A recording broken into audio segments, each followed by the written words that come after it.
Nice to see you guys. Haribo. Ahankara party time. Ahankara party time. Okay.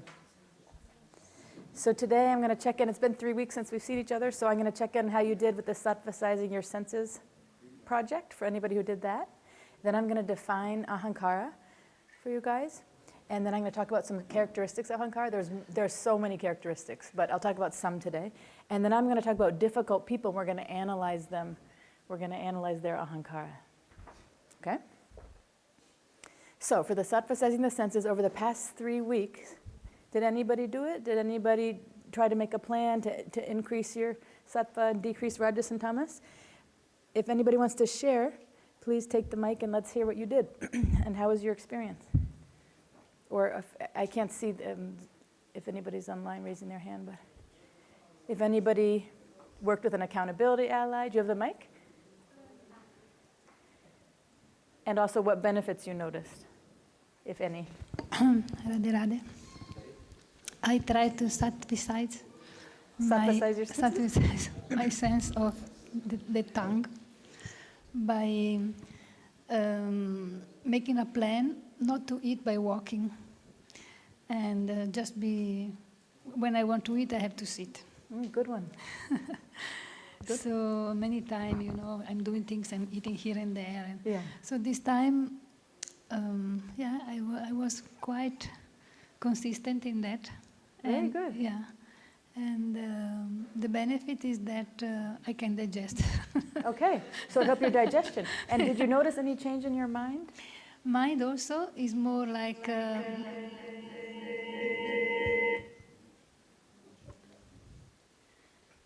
Haribol?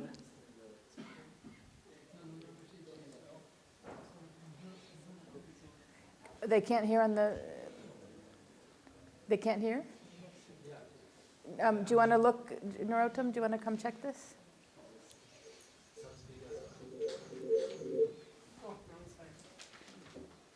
Can you hear now?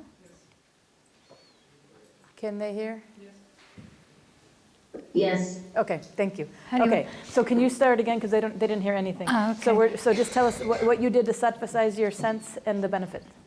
Yeah, I focus on the tongue, mean that try to break the habit to eat when I'm distracted, or by walking or do something else. And I put my goal to, whenever I want to eat, I have to sit. Good. By sitting. So then I found myself several times into the habit, so then come back, sit properly, try to find a proper position. And the good effect is that the digestion has improved, and I'm more aware that I'm taking prasad. Good. So it's not that it's just like putting something in my mouth, and very good. Because Rajoguna. So this is my... Did you notice any change in your feelings? Yeah, the feeling is that there is more peaceful. It's peaceful. Okay, so you felt more peaceful by doing that? Yeah, by eating calm, and then I respect myself better. Good. Yeah. Very good. Good job. Okay. Does anybody else want to share? Ladili? So, so with my ally, we had made a very nice plan for 2 weeks. Good. So that was super nice, as I've shared the last time. And the first week was about the eyesight. So I personally, we organized our homework by corner in our room. We said, okay, one day we take care of one corner. So I did it every day, First my table with all my papers and my pens and everything on it. And then another day, all my wardrobe and then some other things. That was really interesting because it's something which is difficult for me. I knew about it, so I could clearly see the samskara, which was behind.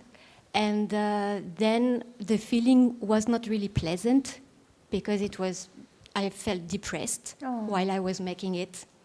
And so then I took care of my little girl. Good, your inner child. Yeah. Very good. I gave her the perfect mother at home who is taking care of everything, cleaning everything, and make a very nice, sattvic, warm house for the whole family. Beautiful. Very good. Did you notice any benefit of either having an accountability ally or of cleaning up those four corners? It was very nice to share, actually. Yeah. It's very supportive. And yeah, for me, usually I'm all alone most of the time. So just to share with someone and supporting each other, I find it really nice. Then we couldn't find time. You know, it was very difficult. We were very busy. But still, we made it several times. Very good. And it was very nice. Wonderful. So sharing probably helped you stick with it and maybe even go deeper in your feelings and kind of stick to the plan. I feel supported. Good job. Good, Ladli. Thank you. Anybody else want to share? Did anybody else sattvasize your sense in some way? Yes, go ahead. So I chose for me 2 points. Okay. First, to clean my table, and second, to clean the bathroom. Nice. Before that, I was very irritated when I had to do that, because my roommates, they put things on my table, so nobody very rarely cleaned the bathroom. But then I understand that it's for me a chance just to sattvasize myself. Yeah. And so I started to do it not with irritation, but with another intention. So this is a clear possibility just to be sattvic. And I understood that for me it's like a lighthouse for the whole day. Very good. Yeah, so because it somehow gives me this high vibration, and my perspective of the roommates, of the room, and the whole life and my activity for the day changes. That's amazing. So it takes just 2 minutes just to clean your table from everyday dust from Vrindavan. Yes. And just to put away in some places some stuff, and you already you feel this guiding light from this lighthouse. Beautiful. So you felt light, clear, more sattvic by just cleaning for 2 minutes. It affected your whole day, your mind, you the way you just saw have things. taste of this vibration, and it just changes your mind. Very so good. you can't go into rajas and to tamas again, because you just don't want to. Thank you very much for that. Very good. Good job. And one more thing, I tried also to do this exercise to stare at the mirror, to nourish my inner child. Yes. And for me, you said during the lecture that it would be difficult to stare at 1 minute. Yeah. But I tried to just to measure the time. Yeah. 2 minutes gone just very quick. Wow. And what was the benefit of that for you? Did you notice anything? I started to feel him more. Feel your inner child more? My inner child more. Okay. So, and I started to talk with him in the manner you described in the lecture. Good job. So, and it's the connection. I start to feel this connection, and I start to feel that it becomes deeper.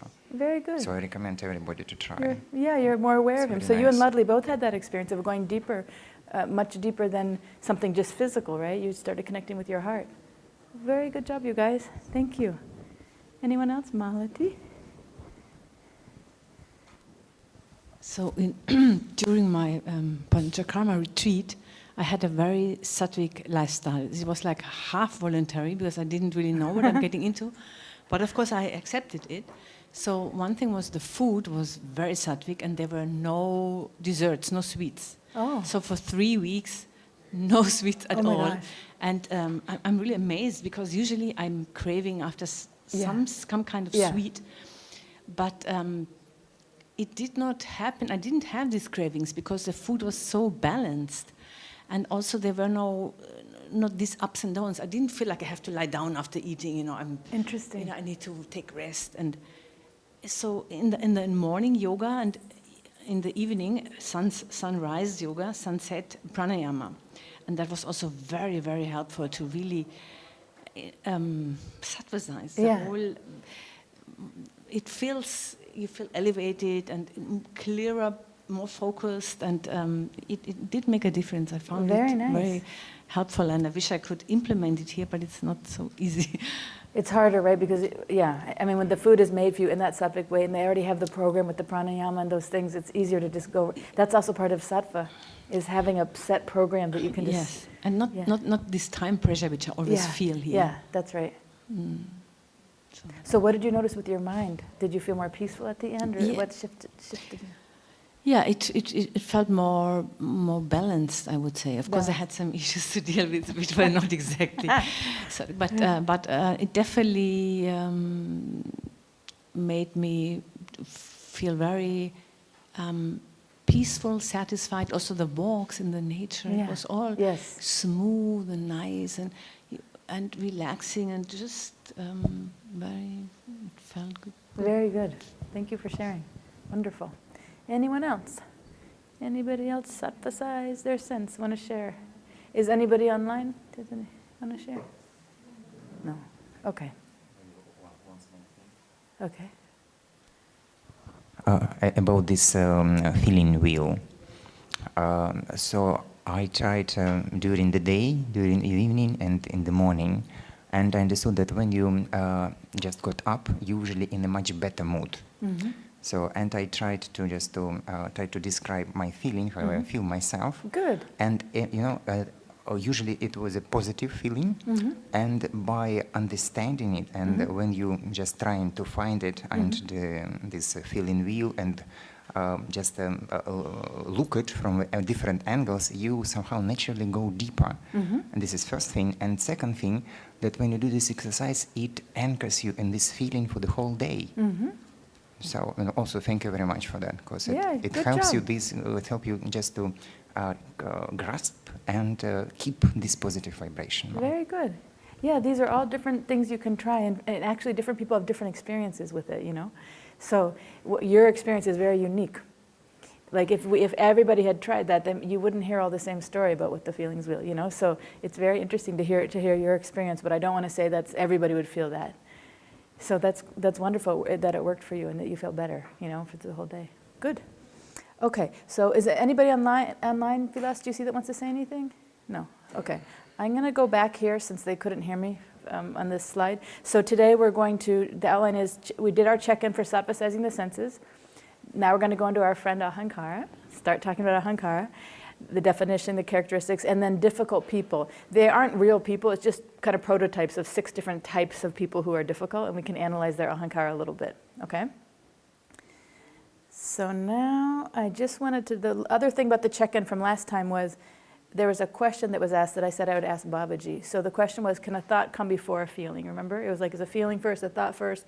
So Babaji's answer was, there's no such law that thought comes first or feeling. It can be either way. So that was just to answer that. Okay? So now, let's get into Ahankara. So what is Ahankara? So very, very simply put, it's just our sense of identity. You know, who we are. We have all these tags on us of who we are, and I'll get into that in a minute. But one simple example is even just your passport, right? All of our passports are different, right?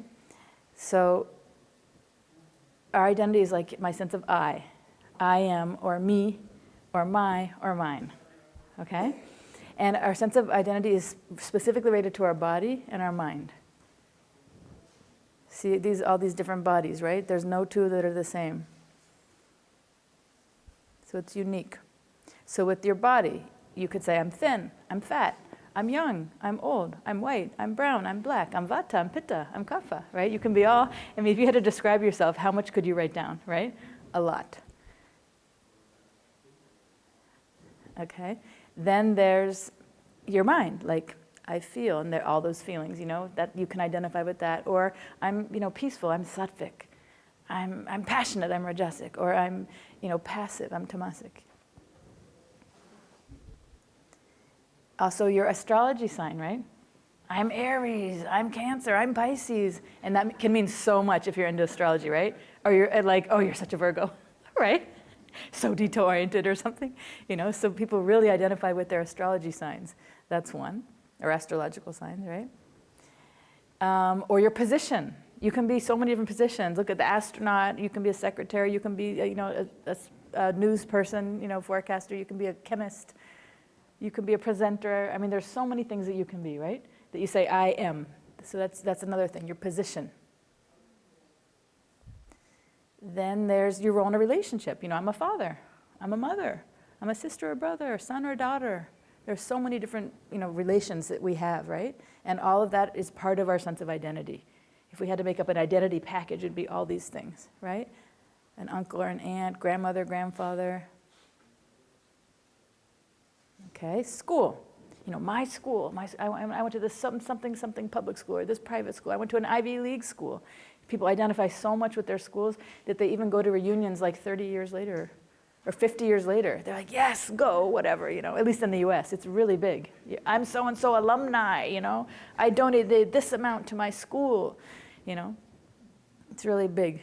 And the university, Harvard, or whatever, sweatshirts with that, bumper stickers with that, very much identified with, that's my school. So that's another, for some people, a big part of their identity. Another one is your credentials. It's me, I'm the one, I have the PhD, I have the MBA, I have the master's, I have a bachelor's degree, whatever. People like to boast that. Sometimes even on Zoom, you'll see that people put their name and then they put all their credentials, right? That's who I am, that's who I am, I want you all to know, right? That's Ahankara, I'm certified, I'm this, I'm that, put all the credentials, Then your possessions. These are all mine, my golden earrings, my puppy, my beautiful red dress or my beautiful wife, my pink, some sort of fancy car, I don't know what, my MacBook, my laptop, my house, mine, And that's just the beginning, right? If you think of all the things that people possess, people also try to possess each other. That's part of the fun. Today's just a warm-up. I'm not going to go too heavy into anything. Okay. Also, what's your country of origin? I'm Indian, I'm French, I'm German, I'm Russian, Colombian, What is your sense of identity related to your nationality, right? And then all of a sudden it's like, Americans are so rude, A lot of people think that, right? A lot of French people think that, I think, right? These Americans are so rude, So, but it's like, how can you say a whole country of people is all the same, right? It's not true when you actually get to know each other. We're all from different countries, a lot of us. And you can't make a snap judgment about the whole country, but that's what we do, Then I'm Christian, I'm Jewish, or I'm a Jew, I'm Hindu, Buddhist, Bhakta, something about whatever your religious or your spiritual association is. People have a lot of pride around that, right? What I am, what my identity is there. So those are just some, but we could go on like for days on what I am, what I have and all that. So that was just like a nutshell just to warm up. And now I'm going to go into some of the characteristics about Ahankara, but there's many, and I'm going to teach this for quite a few weeks, if not months. So just take your time. Whatever you can get today is fine, but we're going to keep reviewing and keep analyzing and go deeper and deeper each time. So today's just kind of a little bit of an overview of some characteristics. Okay? So number one, proud. I'm the best. You see the cat in the little ballerina tutu out? Right? So I am the best. So it causes us automatically to think that we're better than anyone else, that we're superior to them, and that they, even if we're actually not good at it at all, we just, is an automatic thought. You know how with Manas it was automatic like and dislike? With Ahankara, it's automatic I'm the best, or I'm better than you. It's just the default. And if it's not like that, you might have some sort of depression problem. So sometimes it's like, I'm so humble. It's like, maybe you're humble or maybe you're depressed. Let's see which one it is, right? So I'm the best mother. So whatever the things were we said that before, then you'll be the best at that. So just say the role was mother. I'm the best mother. I'm the best husband. I'm the best wife. I'm the best sister. I'm the best brother, or whatever. I'm the best astronaut. I'm the best whatever it is, but that's how we think. And it may not be, you may not be aware of that. You may be like, no, I'm not like that. It's like, okay, wait, give it a few classes and then we'll see. We're going to do some experiments or experiences in the class and we'll see. I know more than you. That's a definite thing, right? I mean, have you had it when somebody, tries to tell you and you're like, who are you to tell me what to do? And I've been on this path of bhakti yoga for X number of years. Who are you to tell me? Or I've been a teacher, or I've been a, whatever it is you've been, a doctor, or whatever your specialty is. And when someone comes and tries to tell you what to do, right? People don't like that because we automatically think I know more than you. And we automatically think I'm better looking than you, and usually better looking than you really are. And I'm more talented than you. I'm just gifted. I'm so good at this. Okay, so that's one. And we're proud of it. Two, we lack awareness, and this is the problem. We're so proud of how good we are at everything, how amazing we are at everything, but we can't actually see ourselves clearly, and that's why it's so difficult when somebody gives you feedback that doesn't match with how you see yourself, you know? So it causes us to think that we're perfect, we're flawless, we're better than we are. For example, I'm young, you know? You see women, you know, like especially as they're getting older and they're getting plastic surgery and they're doing all these things to look young and beautiful because they're still trying to maintain that image that I'm young and beautiful, you know? We see people thinking I'm not wrong, so you point something out, even if it's like obvious, you know, not a subtle thing. And most often people will defend. It's very, I mean, I do a lot of sessions in couples therapy. In couples, it's like all they want to do is like drag their partner in and point out all the ways that the partner's wrong, you know? And it's like, okay, but you know, something must have happened for that person to act like that. What did you do? No, I'm not wrong. They're wrong. They made me do it. They made me act like that. No, they didn't make you. You acted a certain way that triggered them, and can you both take responsibility for your part, you know? So this is the Ahankara problem. Lacks awareness into your side of what you did to cause that thing, you know? I'm not saying blame you, but for any type of conflict, there's two sides, and both people have to take responsibility for it to resolve. Right? But with Ahankara, it's like, I didn't make any mistake. In fact, I never make mistakes.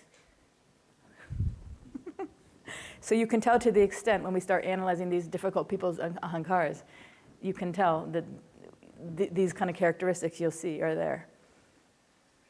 Okay? Blaming is the third one. It's your fault, right? So since we can't actually see our mistakes, it's not like the person's being a jerk. They cannot see it.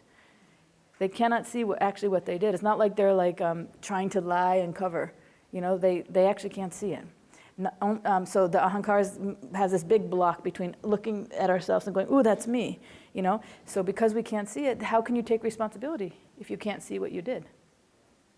You can't, right? And that's why it gets so maddening when the other person is saying, no, you did that, and you hurt me like that. How did I hurt you like that? You know, I didn't even say that. That's a fun one too, right? When somebody says or does something to you, and then when you confront them and say, you said that to me and that hurt me, and I didn't say that. And you're like, I mean, there's a term called gaslighting, right? Which means you're actually purposely trying to trick them. That is a thing. But the other thing is that sometimes people either really didn't say it, or when they were so angry they don't remember what they said, or they said it in some other way and you heard it the wrong way through your samskaras, you know? So it's very tricky. And this whole idea of trying to listen, you know, actually listen to the other person fully what you hear them say, you know. When I do these couple sessions, I have the other partner who's the listener actually they have to write down verbatim what their partner's saying. And they have to read it back. And they're like, this is such a stupid exercise. I'm paying you for this? I'm like, yes. How long have you been married? 20 years. Have you ever done this? No. Okay. So you can pay me for an hour. Let's see what happens, you know. And they write it, and then they really read it back. And after, usually the one who's been heard for the hour is like, oh my God, I feel so good. I feel finally seen. I feel finally seen by you, because you didn't say, no, you did that, and you did that, and you. Instead, it was like, so you're saying that you felt hurt because I, you know, yes, that's what I'm saying. And just ask about the feelings, you know. So, but anyway, that's very hard to do just naturally. And even when I say it, like in my family, you know, there's two of my sisters, me and my sister were both therapists, but we don't do that. It's very hard to put it into practice. You know, if you have a normal family dynamic or a normal dynamic, to be like, hold up, let me really hear what you think and how you feel, and let me write it down and say it back to you. Did I get that? Did I get that right? You know, it's a skill you have to practice. So, and it takes a lot of humility, because you have to take responsibility for how you hurt the person, even if you didn't mean to. You know? But anyway, what we like to do if we're not aware of Ahankara is we just say, no, I didn't do it. No, it's your fault. You know, and you know, you should have told me if you had a problem with me. How am I supposed to know? How am I supposed to read your mind? It's like, so then you're blaming me because I said I had a problem, right? Because I said you hurt me, you know? So it's very tricky. And in this path we're on, you know, people, at least for the people that I've seen sometimes, devotees, they even blame God. It's God's fault that this happened. It's like, okay. To that extent, you know, they'll blame the dog, they'll blame other people, and then they just keep taking it up, so they don't, you know, and now it's God's fault. Why does God hate me? Why is he making me sick or something? Okay. So this is a very strong quality of Ahankara, blaming, not taking responsibility. The next one is hating, you know. So we know manas, when we talk about manas, it has like and dislike. So for Ahankara, it turns into like a, hatred. It's basically the same thing. Manas dislikes, right? But then Ahankara identifies with the dislike, and it perpetuates. It turns into a hate. Like oftentimes cats and dogs don't like each other. The dog scares the cat, So Ahankara causes us to hate people, not everybody, but people who make us feel inferior, unimportant, invalidated, unseen. We can feel jealous of those people also. So the way I look at it is, imagine like your Ahankara, it likes to be here. It likes to be superior. In other words, everyone else is here. That's how it likes to walk around. And as soon as somebody does something to chip away at that and make you feel a notch down, you start disliking, and then they do something else. And they may not even talk to you. It's just that you think you're the world's best ballerina, and then they end up being good at ballet, and you see them do a ballet recital, and you're like, oof, you can't even stand it. Ahankara makes you just shake, from that. So then you have to either say, she wasn't that good. Did you guys see how she, so you have to kind of criticize her, and if you criticize her, then she goes down, and you come back up, But if you can't think of a way to criticize her, then you praise yourself, and you're like, well, she's, when I was that age, I was like, much better than that. Boop. Ahankara is back in its comfort zone. So that's what it's doing all day long. It's doing it in our head unconsciously. And if you watch it, it's funny. It's like, oh my God, am I really that sensitive and that triggered all the time? Yep. That's what it does, It's not a defective thing. It's not like there's something wrong with your Ahankara. That's just how it operates if you're unconscious, if you're not aware of it. So that's how I always look at it, is, how is that person's Ahankara maintaining its sense of superiority, And that's, yeah. Sorry, just one quick one. So it's about the distance to the others, right? Yeah. Okay. Superior, yeah. So you have to be superior, but not to everybody. It has to be to people who so if you say, you're from Italy, right? Okay, I'm from Italy. Now imagine a whole group of Italians come. Then you're going to see how you're better than them. Well, I've been here longer. Boop. I know more. Shoop. And then they come, and one of them goes, oh, I've known Babaji for 25 years. Ooh, there goes Malika down there. You've known him 25 years? Yeah, but I've lived here longer. You've known him, but you've been... So it's constantly trying to get one notch up. You have to think of some rationalization all the time. And if you can't, that's when you do more aggressive things, gossiping, and trying to agree with other people. You get other people to validate you, so then you can bring that one down. It's very interesting. But it's only with you, and that's how you can tell what you identify with the most, what triggers you the most, what type of person is triggering you the most, or what type of situation. Like maybe you're not that into being from Italy. Now you more identify with being from here, just say. So then Italians come and you're like, hey. But if there's something you really identify with, out of all those different, that's when you get, and you've got to do things to validate yourself, to bring yourself back up. And when you're back up, then it's like, oh, all is right in the world. Whew. So then, and the other one is love, right? So who do you love? If you really think about it, this is like a little bit harsh, but you love the people that make you feel good, that make you feel superior, special, important, validated. And guess what? You're not going to love them if they start, if they do things to make you feel down, then the relationship's over. So that's how it is, If you really look, who do I keep close to me? Who do I spend time with? They are the ones who are making you feel like that. And when they don't, then you take distance. Welcome to the world of Ahankara. Okay, another one is competitive. It just naturally makes us want to compete. Why? Because if you win, you're going to be superior again. You're going to get back to your rightful position of being the best, being number one, being better than everybody else, So we compete in everything. Every little small thing. I'm not talking about the Olympics, I'm talking about literally your hair, or your hat, or just everything. We're always comparing. I didn't put that as one, but we're comparing and then competing, And we're comparing on the things that we identify with, like I said, So if I identify with, being a psychologist, then if a whole bunch of other psychologists comes, that's going to make my Ahankara be flared up, like on high alert, like who's going to be better than me? And how are they going to be better? And how can I prove that I'm better than them? Just does it naturally. It takes another part of the mind, the buddhi, which we'll do later, to control it, to be aware of it and go, all right, calm down, pipe down. Just like we have to tell manas, to pipe down. Same thing with the Ahankara. But naturally, it's doing that all the time. So manas is getting like or dislike, which you've experienced, and then Ahankara latches onto what you like or dislike based on your identity.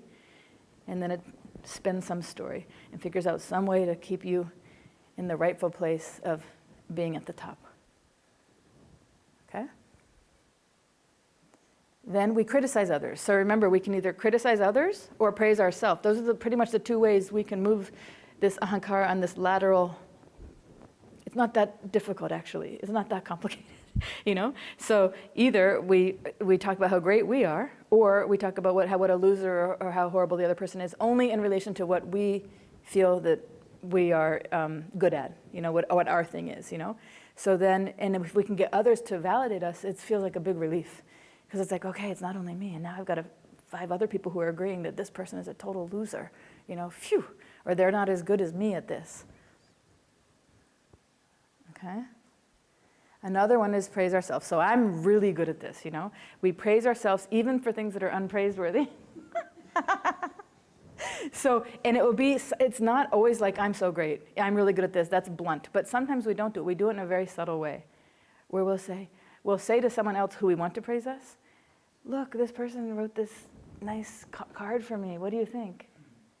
You know, and then they'll go, oh yeah, you are such a nice person. Oh really, you think so too?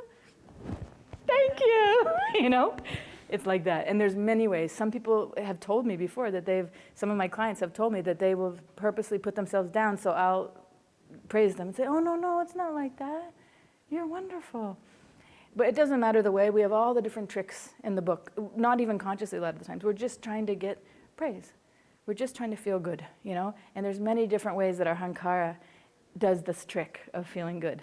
It's oftentimes not just praising self. It's getting other people to praise us by almost tricking them into it. Or you know, in other ways, you give them something. Oh, you're so nice. You're so generous. Thank you. Really? I'm generous? Oh. Back to my rightful position. Boop. You know? Okay. Then we rationalize, right? So why did you shout at her? I shouted because she made me angry. Oh, her fault, again, right? So blaming is one thing, but then when I ask why, then you rationalize. It's never your fault. She made you angry. It doesn't have anything to do with the anger inside of you, right? No.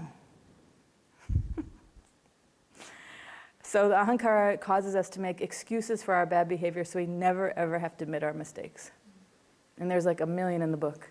And even when I teach this, you know, it seems very obvious and you can be like, oh yeah, I see that. Or I see that in my partner, I see that in my friend, maybe I see it in myself. But when you get into therapy, if you are working with the therapist and they try to tell you, that's your Ahankara and you're rationalizing, you know, that's when the therapy might be over. Because you don't want to hear it. You know? So that's when I'm like, okay, that's your Ahankara, that's doing that. Well, who are you to tell me that? Why are you blaming me? You know, what about her? Or it's not that bad. And so the Ahankara is one of the things I don't think I wrote as a characteristic, but it's very, very sensitive. Very sensitive. So to be told directly, you're like this, or you're like this, you know, most people don't want to hear that because of the Ahankara. So that's the other hard thing. We're very much identified with all these different things, you know. Okay. 10, I'm special and unique. I'm the only one. Ahankara causes us to believe that we are so special and we are so unique that we're the only one who's good at something and who is experiencing some situation. You know, I'm the only one who's, I don't know, just fill in the blank of something. Just think of some really important thing in your life, good or bad. Maybe you have a really bad sickness right now, or maybe it's really good. Maybe you're getting married, maybe you're having a baby, or maybe you have malaria. Whatever the thing is, you think you're the only one who has that. I mean, if I asked you, you'd be like, no, I know I'm not the only one, but how it feels is you're the only one. Right? And then when you really like, even if, I mean, all of us have had to fly to get here. So even when you're in a plane, you know, you're looking and you see like everything's a tiny dot. So you think of all the people who probably are having all these problems, but we don't think like that because we're so attached to our body and our mind that we're like, I need help. Isn't somebody going to help me? Or isn't somebody going to celebrate me? I just accomplished this thing. It's like, you know, we don't realize that we're actually not that special and we're not that unique. And it feels very bad to be treated like that. Right? Especially if you already have a pre-existing relationship with someone who makes you feel special and then they don't. You know? It feels horrible. You know, if you've ever been given the silent treatment by your partner or by a friend or something, they try to make you feel like you don't exist, right? But that means that you actually felt like you were special and unique and you should be validated by them. You should be saying, oh, how are you? so wonderful. How are you doing today? Can I want a hug? Or whatever, like that shows your Ahankara is expecting all that stuff. But why? I mean, are you really that special? Right? Yes. Okay, Doji! Okay. So, last one. Oh, I did. Okay, I forgot to put it. Okay, insensitive. So this one, look at the cat. If anybody's ever had a cat, oftentimes they'll like to sleep in warm places. So this one's sleeping on the laptop, And it's like, what if you have something important to write? The cat's like so selfish. It's like, you must adjust to me is the mentality, right? You adjust to me, right? And so Ahankara causes us to be very rigid, very stubborn. Have you heard that saying, at least in English? My way or the highway. It's my way or basically get out. So this is how it's going to be. I expect you to adjust to me. Like nobody, I'm not going to change for you. Why should I change for you? So that is what the cat's doing here. It's like, I don't care if you have a paper due or you have to send an email or whatever. I'm going to lay here and nap until I feel like I'm done. It's not going to, like the human comes, it's not going to be like, oh, sorry, my bad. I was laying on your keyboard. Or maybe it ruined all the keys. It like typed a whole new thing over the document you were creating. My cat used to do that, I'm like, oh my God, right? They don't care. So that's kind of how the Ahankara makes us act as humans, but we don't realize it. If I did a survey and I said, okay, tell me, and I had you feel something out, everyone would say like, I'm so sensitive, I'm kind, I'm loving, I'm caring. Of course you are, But if then I sent the same survey out and I said, now everybody, you fill it out about this person, this person, this person, and you'll see that those two things don't match. And I remember 9 years ago now when I first came here, that was one of the first, I taught for just a couple classes about 9 years ago, and that was one of the exercises I gave. I said, asked, I think 3 people or 2 people, a certain number of people, how they really feel about you, what they really think of you, And so I think that was probably too heavy of a thing to assign. Now I'm going much slower with Ahankara, We're going to get there in maybe a month or 2, but now we're just going to ease into looking at other people's Ahankaras for a while until we get comfortable. Because I don't want to have no students in the class. Originally, I had a different PowerPoint for today, and I deleted the whole thing. I'm like, yeah, that's going to be later on. Now we're just going to do this. Because the Ahankara is very sensitive, so I don't want to drive anybody away. Okay, so here's the summary of the characteristics of Ahankara. You see how the guy thinks he is? Right? So it's Ahankara is proud, lacks awareness, blames, hates, loves, is competitive, criticizes others, praises the self, rationalizes, feels that it's special and unique, and it's insensitive to others. So if you have a camera or something, if you want to take a picture of this, because we're going to use these 11 characteristics to now analyze the 6 different difficult people. Okay? So I'm just going to leave it here for a second. If anybody's watching online, you can also take a picture. But these are the 11 characteristics that we're going to look through as a filter to analyze these 6 difficult people.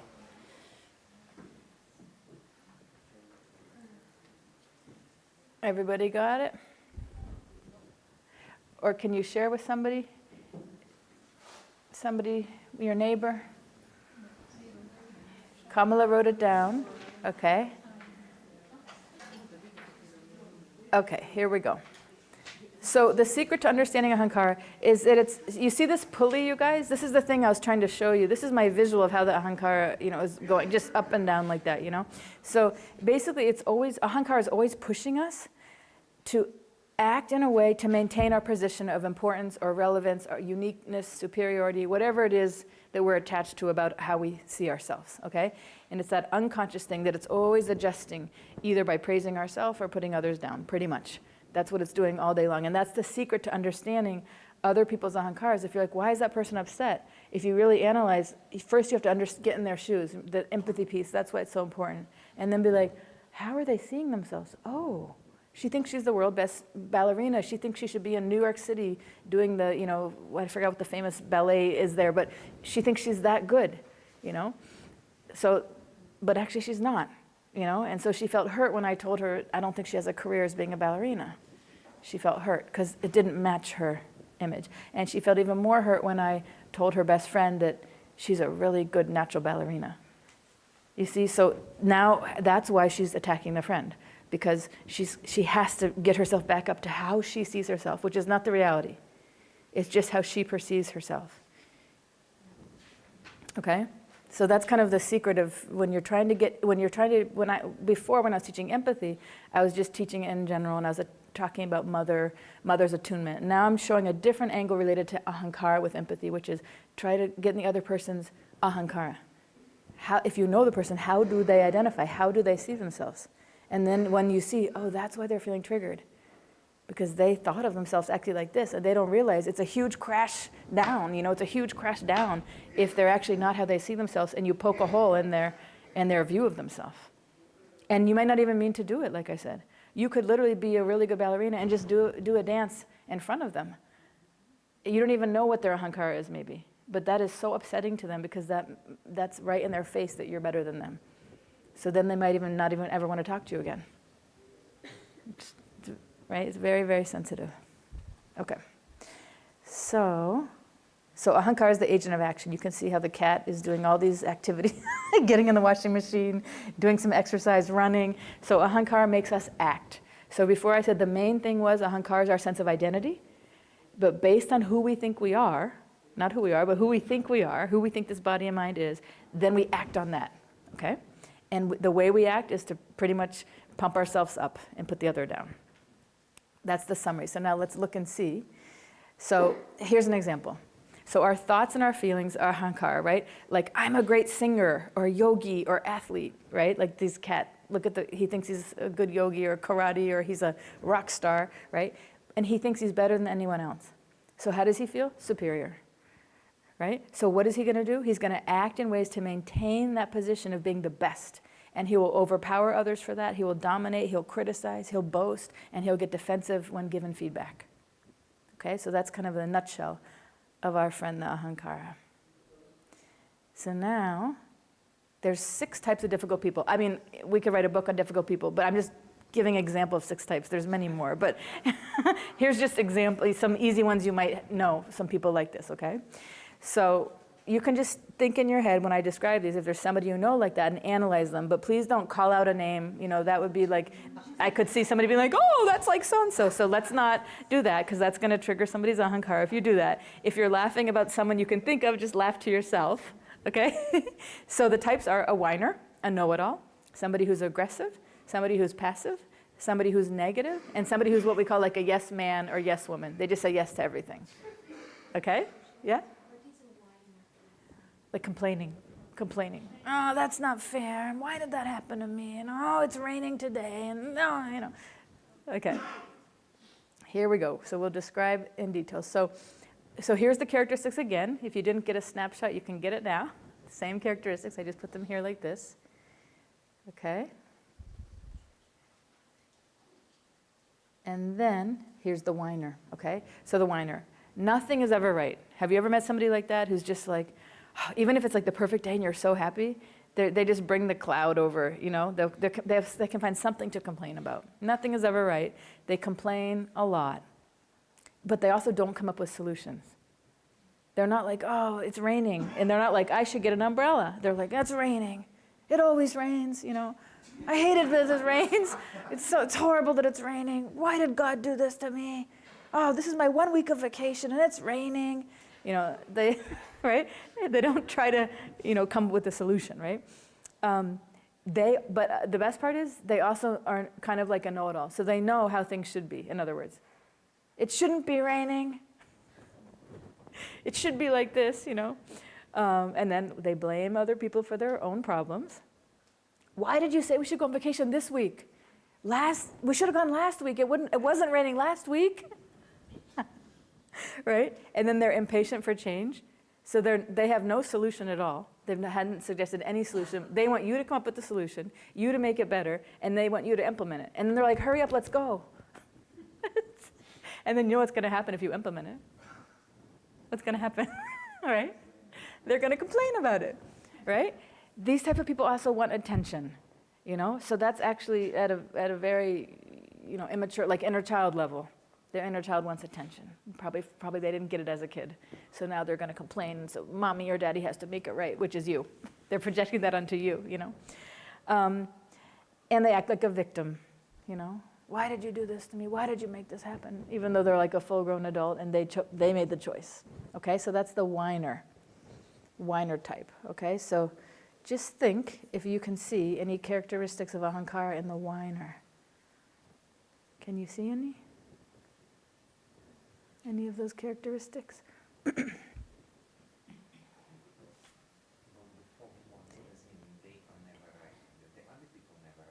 Can you use the mic, please?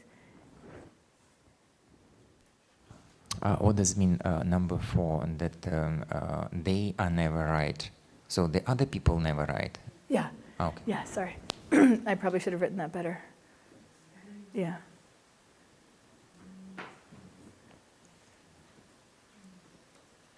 Any characteristics of Ahankara you see in the whiner?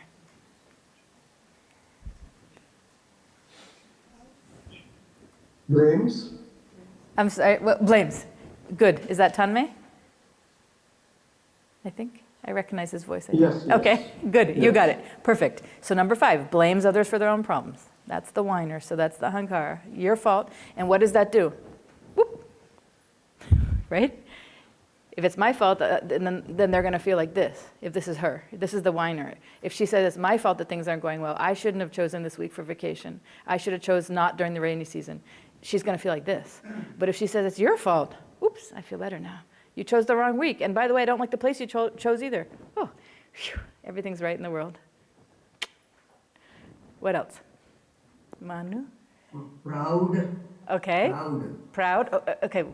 What's proud? Which specific one is proud? Because Here. Go ahead. Purushottam?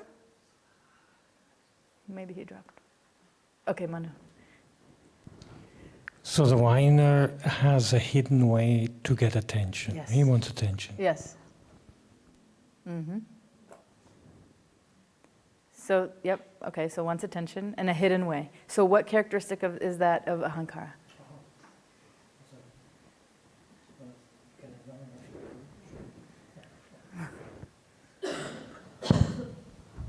What's the Ahankara doing? A hidden way to get the attention. Because getting attention means what? I'll give you a hint. Getting attention means what? Exactly. You got it. Good, Manu. So the Ahankara has a hidden way to get attention, but get attention means, let me get myself back until everything's right in the world and I am special. Because once we say, you're right, oh my God, I'm so sorry, I'm wrong. You know, I'm so sorry, I shouldn't have picked this week for the vacation, I shouldn't have picked this house. I'm special. You mean, you should have picked something better for me? Yes, because you're so special. And then it's like, oh, phew. Ahankara is all happy now. Okay, I'm going to let Vilas go real quick. Vilas, what were you going to say? Well, to blame others, right? Not Yeah. taking responsibility for own mistakes. Yeah. So this is definitely there. And yeah, praising and want to get praised. Yep. Okay. Praising. Where do you see I mean, praising? not Okay, the wanting to be self-praise, praised. no, but wanting to be praised. Wanting to be yeah. praised. And where do you see that one? In here. Well, the wanting attention. No, I mean, Manuji said Yeah, it's yeah. about being special, but Yeah. one way is also praise. Yes, that's right. So it was both, right? It's what Manu said, and it's also wanting praise, and it's also wanting to be special and get attention. That's Ahankara. Ahankara is very tricky like that, you know? I just want to say one thing. This type of person matches perfectly with another type of person. If anybody's ever experienced this dynamic, you have one person who's always complaining and nothing's ever right and nothing's ever right. And then if you have a certain personality type, what do you do with that type? Who would be the perfect match for this type of person? Huh? Gorjivana? Who? The codependent. Ding, ding, ding. This is the codependent's dream. Have someone that they can try to fix that will never actually get fixed. Right? Then you're just like, oh no, you're right. I should have, I picked the wrong place. Oh, I'm so sorry. Okay, next time I'll do better. I'll spend more. I'll make it nicer. You tell me. So they actually take on the feelings of the other person and always try to make it better. And so what does that do? It just validates that person. It makes them feel better. And it's a very toxic type of relationship, you know? But I just wanted to share that because there's deeper, more interesting insights once you got the understanding of what a whiner is, then who would match up with someone like that? Codependent's dream. I mean, nightmare, really. Once you're into therapy, it's the codependence nightmare. But up until then, you're unconsciously doing it. It's the codependence dream, you know? Because we don't, as a codependent, we don't feel like validated unless we have somebody who appreciates us. And we can get appreciated if we take care of them, you know? So they have to have a problem to be taken care of. Then we feel empowered, we feel in control, and we feel good, and we feel special, and we feel superior, you know? So it's a very tricky, weird dynamic. But Vilas? Okay. Okay, thank you. Tanvi? Yeah, I would also say that lacks awareness and criticizing others. Good. Because, yeah, criticizing others or things also, like the rain example. The can rain. be anybody. Yep. And probably also the person that the person would blame. Yep. And he also maybe criticized behind their back or even in the mind or something. Yeah, very good. Yeah, and then the lacking awareness. Yeah. About my own, that maybe I also could have done something to make the situation better or to find a solution. Very but good. I don't think of that actually because Very I good. only point to the other person. Good. Okay, so lacks awareness. I want to go with that for one more minute. Does anybody, that's excellent, Tanvi. Okay, actually, Bhushan had wanted to say something. Okay, Bhushan, go ahead, and then I want to bring up something about lacks awareness. Yeah, so maybe I would say competitive. Now it's not clear from them how it is competitive, how the person is competitive.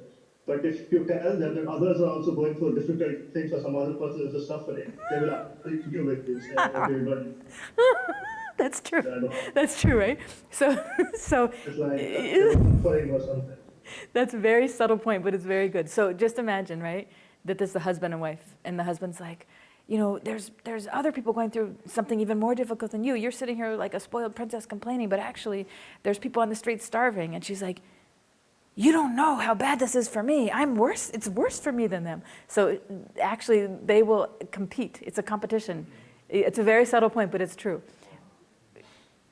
They will actually make it that they are worse than whoever it is, that the husband brings up. I'm just using that example. That's right, Bhushan. Very good. Okay, so lacking awareness. Do you see anything else related to lacking awareness? Okay, Krishnadas, you have a mic? Yeah, I wanted to share this 9 point about act like a victim and waiting others fix the thing, because when we have lack of awareness, we don't participate on that, on giving solutions about something. So the lack of awareness is what? I didn't hear what you said. Acting what? Yeah, acts like a victim and waiting for others to fix the things. Oh, victim. I thought you were saying big thing. I'm like, what big thing? Okay, victim. Victim. Act like a victim. And that's lacking awareness because? Because the person cannot see how is part of the problem involved. Okay. It's just like the victim, but okay. not. Okay. Yeah. The person can't see that they're part of the problem, that they're not taking responsibility Exactly. too, right? Good. Very good. Okay, Malati? I think acting like a victim is also the other side of the coin of blaming others. Because if I act as a victim, I have to blame the other. Yeah, It exactly. goes together. Very good. Both. Yep. And we're running a little bit out of time now. Babaji usually comes a few minutes late because he knows we're going, so I'll go maybe just 2 more minutes. But I just want to say that what we'll do is next week we'll continue because there's 5 more difficult people. And eventually once we start talking about them, then I'm going to get into how do you deal with them? Because you probably could think of somebody, oh, I know somebody like that, but how do you deal with somebody like that? So that's when it starts getting fun, how to work with the Ahankara, of others. First, anyway, I won't say too much, but okay. So anything else for today regarding this difficult person? Anything else you saw? Difficult person number 1, the whiner, the complainer. One more? Okay, you got to get the mic. I will say my way or highway. My way or the highway? Yeah. Yeah. Because she manipulates and she wants things done by others. Mm-hmm. In her own way, and she basically is totally insensitive to the other. She has no interest in having something like a balanced relation. I don't know, so insensitive. That's insensitive. Right, very insensitive. My way or the highway, that's very good. And you know what's interesting? Just imagine, like there was actually a client like this, and I played the recording, and I'm like, this is what the class says about you. She would freak out.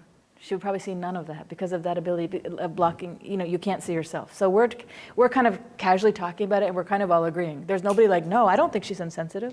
I don't think she's blaming us. Like, we all see it, and it's obvious, right? So we see it, and we all probably could unanimously agree of what everyone shared, right? So that's the funny thing about Ahankara. But if we actually played it back, and imagine it was really a client. Imagine I'm going to my next session, I'm like, let me play this. I mean, I'd never do it, but this is what the class said about you. She would freak out. She'd probably sue me. She'd be like, what? How could you say that I'm like that? I've been sharing with you for all these years, and you're saying that I'm insensitive, and I'm this and that. I'm like, oh, okay. So this is why it's hard actually to do therapy, because you have to meet the person where they're at and understand their Ahankara and basically pacify their Ahankara. And every now and then you can give a little injection, just a little punch, maybe. Most of the time, you kind of hope they can figure it out themselves by asking a question. Like, why don't you research this and see what you think, how that might relate to you? No, it doesn't relate to me, but let me tell you about my mother. Oh, it's your mother, okay. It could be a year talking about your mother, So, it's the more you can actually listen, if you are in therapy, to your therapist and ask the direct questions if you want to hear, the quicker you can get out of your problem, if you're brave enough to hear what they're going to say, Because they're not trying to hurt you, they're just seeing actually it's not that this therapist is so special. We're all seeing it in each other, but not in ourselves. So that's the gift of having a therapist, especially if you can trust them. They're not trying to hurt you. They just want to tell you the thing that's, that you can't see on your back, They just want to tell you that and try to help. They're trying to help you. But it's hard to hear, So we'll keep going, and we'll get more and more used to Ahankara. So we might be able to hear someone ourselves. Yes, Sarvadashi.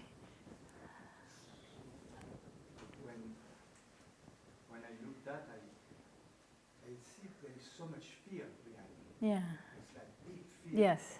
So that is just a symptom. Oh, it's not working? It's just a symptom of a deep fear. Yes. So when we see that, we should have a lot of empathy to see the fear behind. Yeah. It's not a joke. It's a lot of fear. Yeah. There's a lot of and fear. the ultimate fear is the fear. And we are all afraid. Everybody's afraid really because we're all afraid of losing our identity.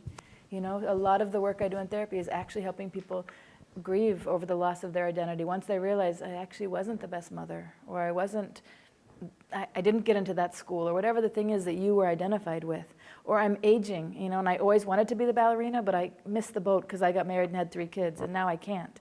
My body can't do it, or whatever the thing is. A lot of therapy is grieving the loss of identity and accepting who you really are, which is why we're here for Bhakti Yoga. But I stop at that point, and that's Babaji's domain. But my part is to help process, and come to grips with all those types of identities that and you're right, there's so much fear around and so much holding and grasping, and that's why people get so defensive. Because sometimes in therapy, when people get to that point and realize, I'm actually not that, I'm not that good, or I'm not, I've been married for 30 years and my husband was cheating on me, and I just realized that he's been with another woman for 10 years, so I'm actually not his love. That is so heartbreaking, to realize that I'm not that. There's someone else. That's one of the biggest pains in a relationship, when someone betrays you, right? And I'm not that. But that's the Ahankara all along, was thinking that, And then the friends are like, oh my God, it's been more than 10 years he's been cheating on you. He was flirting with me 20 years ago, right? If your friends actually told you the truth half the time about really how they see you and what they see going on around you, it would be maybe a more painful world. But if you understand Ahankara, and that we don't have to live driven by all these, sensitive ways the Ahankara is, and we can live in a higher place and try to get the truth serum as fast as we can so we can get out of it, we can get peace once we really, because Ahankara is driving us just like manas. It's the same thing. How we're like, dislike. Now Ahankara is like, make myself better, make you worse, make myself better, make you worse, make myself better, make you worse. That's it. All day long. Okay, so Haribol. See you next week. Thank you guys. Okay, we'll do questions next week.